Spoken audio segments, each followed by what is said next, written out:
Had to get some fuel.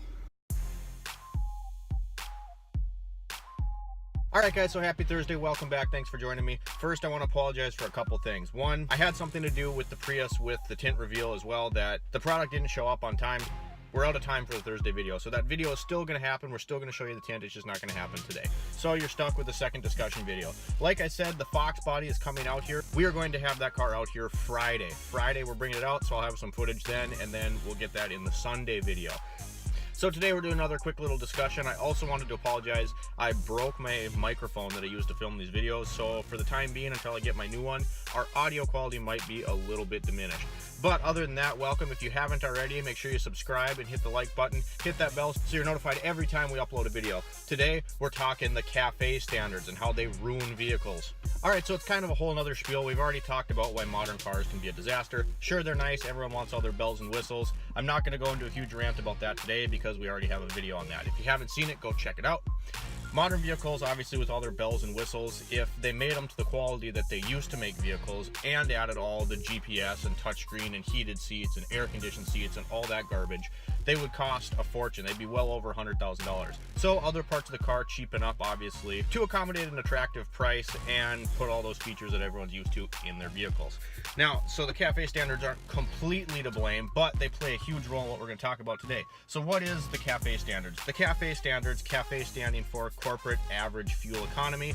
It was basically done in the late 1970s during our fuel crisis that we had at that time, that gas crunch. That's when the CAFE standards came to be, and basically it's the government regulating how many miles per gallon cars have to get.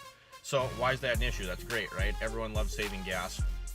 First of all, I'm a big believer in a free market. So anytime that the government has to step in and encourage something or force something to happen, rather than letting people decide, consumers decide what they want, I don't think that's the way it's supposed to be, but that's a matter of my opinion. Why do I think they ruin cars? Well, one, and again, this is in conjunction with newer cars and all the bells and whistles they have, but when you need a car to get better gas mileage, and a lot of times their numbers are ludicrous.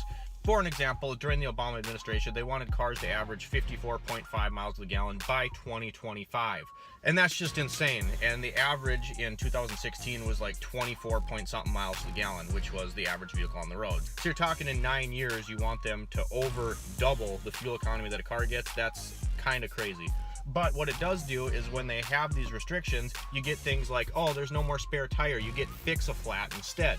And you get things like lighter materials, lighter cars, which smaller, lighter cars, not quite as safe. I don't care what anybody says, unibody's supposed to crush, blah, blah, blah. I'd still rather be in a full-framed truck or SUV if I got into a wreck. So why is there this rant? Well, you can see this radiator hose right here. This is off of a RAV4. Now, this was like a 2012, I want to say. I was putting an air fuel sensor in this car, and you can see this piece is plastic. And this line is supposed to attach right here. Busted right off. So why did that happen? So I was putting an air fuel sensor in the car. I literally just brushed my hand against this, and it just, all of a sudden I was like, where is this coolant coming from? And it was coming from this. All I did was brush against it, and it snapped right off of there and just pissed coolant everywhere. And then I ended up replacing the whole thing, free of charge, of course.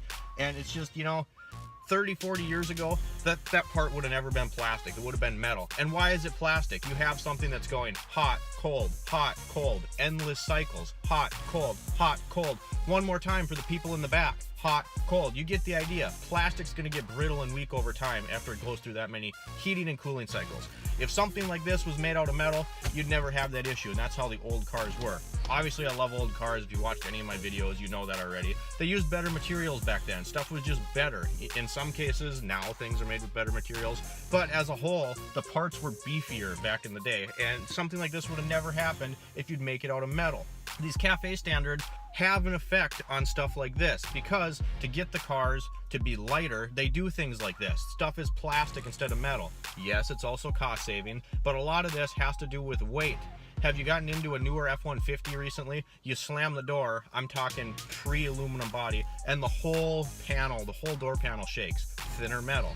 But I just think this kind of stuff's ridiculous. You have Fix-A-Flat. Now, most of the time when you have a flat tire when you're on a road trip or whatever you're doing, commuting, it's not because your tire just got a little low. You need to get it to quit leaking. Your tire blew out. So if I'm driving across Nevada, somewhere in the desert, out in the middle of nowhere, and my tire blows out, what the hell is that Fix-A-Flat gonna do for me? Oh, but it saved weight and my vehicle got better gas mileage. Yeah. The other thing is, I think it's kind of this whole idea that you get a car that has better gas mileage, it's gonna get us to escape from using fossil fuels. I think that's kind of a load of garbage, because if people get better gas mileage, they're not gonna think as much about driving a lot. You get better gas mileage, people are going to drive more. There you go. It's kind of the same thing, right? I know, for instance, for me, when I had my full-size pickup, I would kind of think about driving into town. Like I said, I live about a half hour away. I would kind of think about it, and now I have this Prius and it gets great gas mileage. I just hop in my car and go. I don't even think about gas at all, because this thing is so good on gas. So I think that's kind of funny. It's kind of ironic that you think, oh, we're not going to use as many fossil fuels and use as many oil-based products if the cars get better gas mileage, because you get good gas mileage, you're going to do more driving. So I think it's going to be about the same. Again, a lot of this is my opinion. Like I said, I don't think anytime something has to be regulated for it to become a thing, I don't think that's a good thing. When the government has to step in and regulate it for it to actually blossom, I think that's something that the free market's supposed to decide.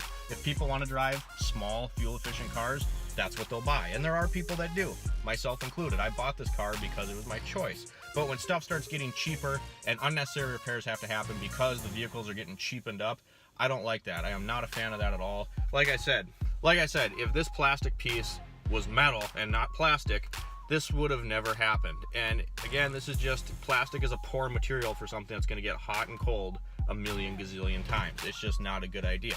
So I hope you guys enjoyed this little rant. Again, this is just my opinion. I'm not trying to bash anyone that's all for the CAFE standard. You can have any opinion you want, even if it's different than mine. Let me hear what you have to say about it down below. I like having discussions, so if you have an opinion on this topic, drop it down below. If you haven't already, make sure you subscribe. We're working our way to 500 subscribers, and then we're giving you another tool. Shift, Wrench, Repeat. We upload every Sunday, Monday, and Thursday. Thanks for watching, guys. See you next time.